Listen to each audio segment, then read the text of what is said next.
Whether your repair is simple or complex, you'll be more successful if you break the procedure down into steps, making it more manageable.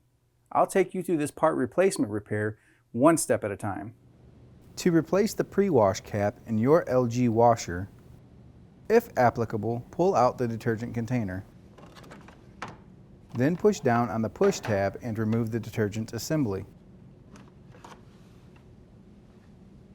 Lift up and pull back the pre-wash cap from its tabs to release it from the assembly. To install the new pre-wash cap, set the cap over the tabs in the assembly and snap it into place.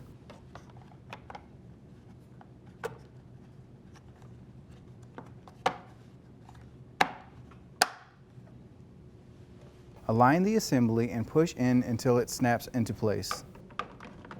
Place the detergent container within the detergent dispenser, and your washer should be ready for use.